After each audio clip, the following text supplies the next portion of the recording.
mo. Lalo na yung STS natin subject eh. Napakahirap. Grabe. Tingnan mo nga yung mukha ko. Haggard na ako. Ang lalim pa ng eyebag. Oo, te. Obvious nga.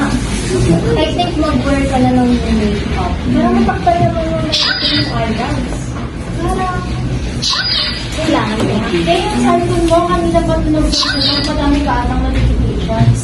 Mga sabi lang, OMG, nakasave mo yun yung favorite kong brand na makeup, yung cosmetic.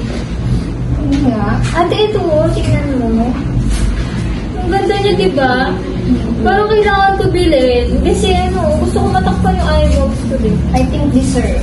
Oo, Ter, tignan mo, naka 50% off lang sila. 1 day lang ata, i-grab mo na. Oo nga, ate. Ito ako nga, ate. Ate, wala akong pera. Yun lang ang wala ako, te, pera. Hindi pa enough yung pera ko kasi nga, di ba, may paggagastosan pa ako sa libo ko eh. And gusto ko din bumili ng... Eh, ang ganda ng dress na to, te.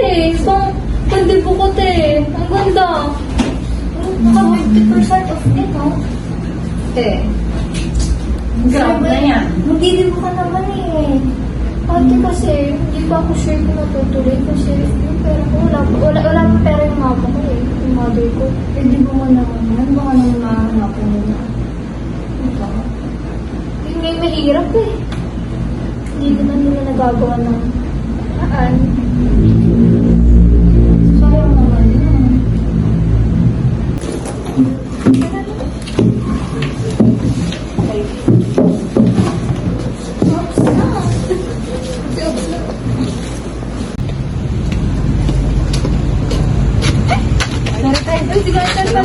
Oo nga. Ba't itsura mo? May hinahanap kasi ako eh. Ano ba hinahanap mo? Yung wallet yung kulay brown. Eh, magkano naman nun? Madami, allowance ko kasi yun eh. Ay, naku. Pauwi ka na ba? Oo. Pera ka pa ba niyan? Wala nga eh. Pwede mo tulungan? Sige, tara. Ay, naku, hindi mo na makikita yun. Kung ako sa'yo papahiram na lang ka ng pera. Mas mabuti. Kasi diba, hindi niya na makikita yun. Alam mo naman sa panahon ngayon, wala nang magbabalik. Maraming salamat kuya. Mag-iingat ka na lang sa susunod. Wala na kita. Sige, ingat.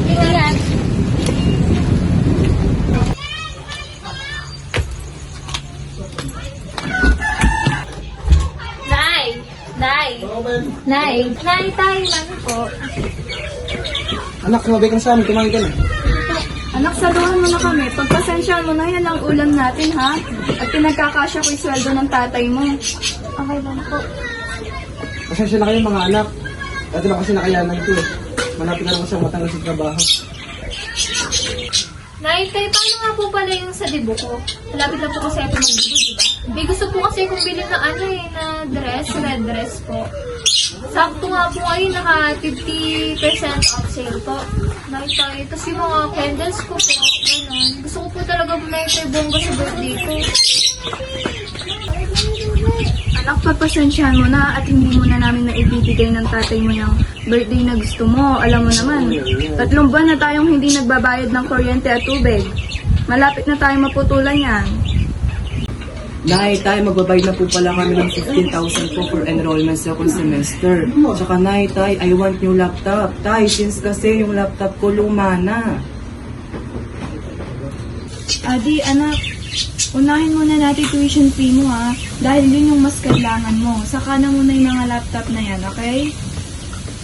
Nga po pala, nay, tay, kailangan din po pala namin magbayad sa research. Ubus na po kasi allowance ko. And may field trip nga po pala kami, 1.5 po ibayad. Sasama po ba ako? Anak, pasensya ka na ha. Walang-wala ako ngayon. Magtiis ka na lang muna. Ipon mo na yung pera mo, maglakad ka papuntang eskwelahan. Pasensya ka na anak ha. Huwag ka muna sumama sa field trip. Sige po, tay. Mga anak, Adi, Angelo, Raisa, at konting tiis at tipid muna, ha? Sabi nga, pag naising ang kumot, Matutong mamaluktot. Hayaan nyo, gagawa kami ng tatay nyo lahat ng paraan. Gagawin namin para lang maibigay lahat ng pangangailangan mo.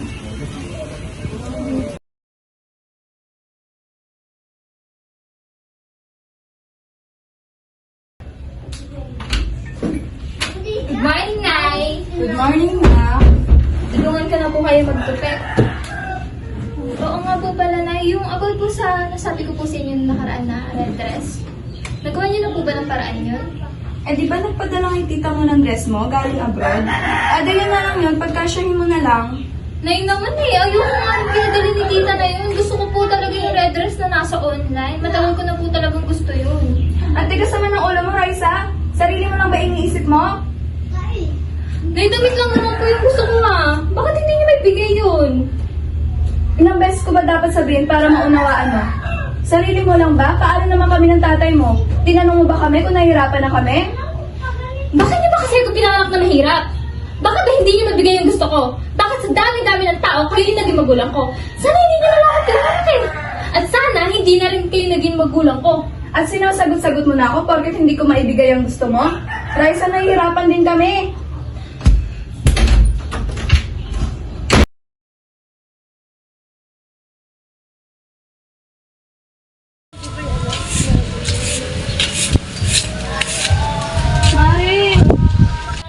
Mare, baka pwede ko makahingi ng 2K.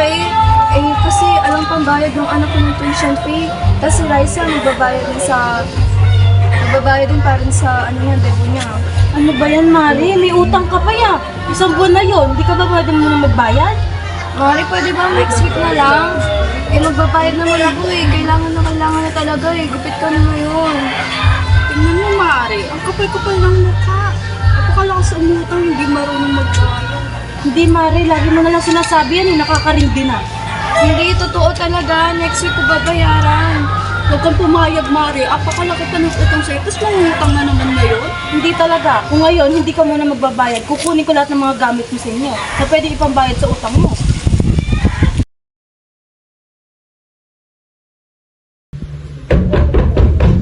Anay, pinaupo ata sa labas. Mare! Mare! Lumabas ka dyan.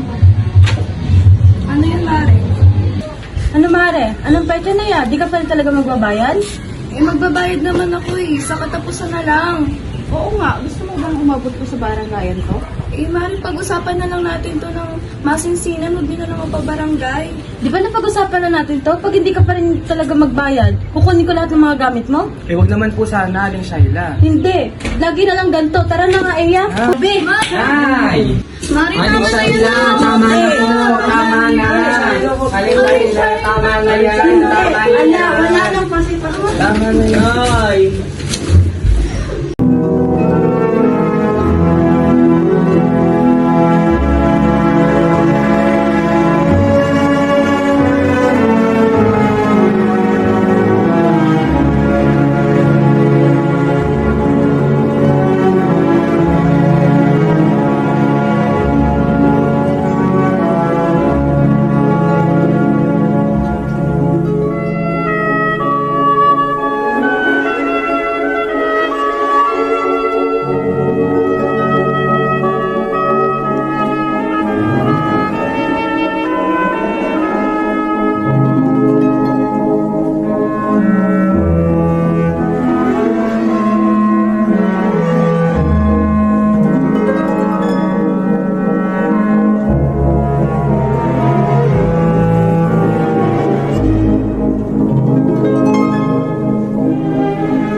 hospital po kami.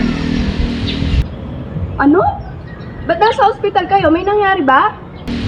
Si tatay, ilang beses na po sinubukan i-revive ng mga doktor pero hindi na po kinaya.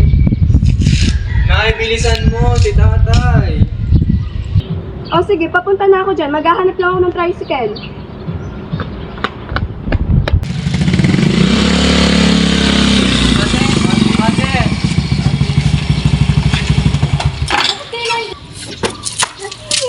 Ate, si tatay. Anong nangyari kay tatay? Natake siya sa puso, ate. Ate, wala na si tatay.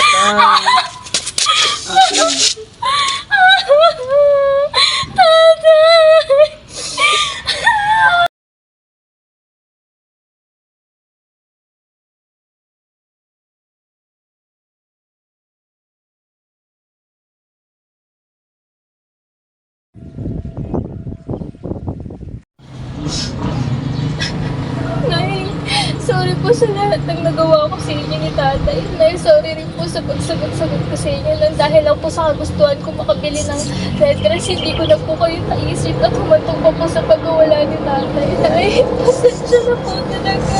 Sana po mapatawad niyo ako, Nay.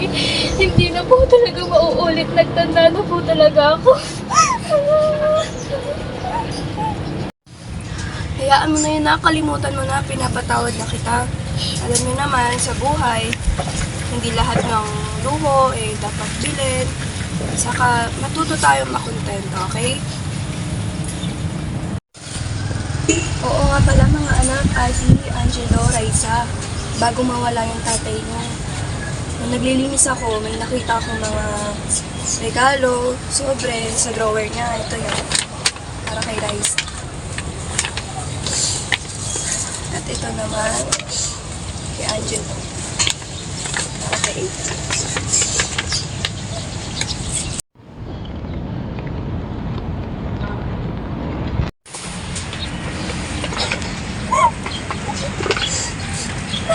Tay, maraming salamat po. Dahil kahit wala na po kayo, inintindi niyo pa rin po kami.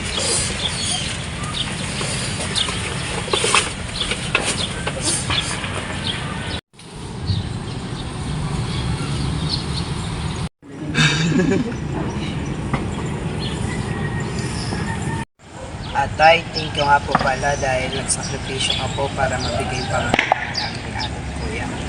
Thank you po. Atay, appreciated ka po namin ni nanay, ni ate, tsaka po ni Piso. Maraming salamat po, tay.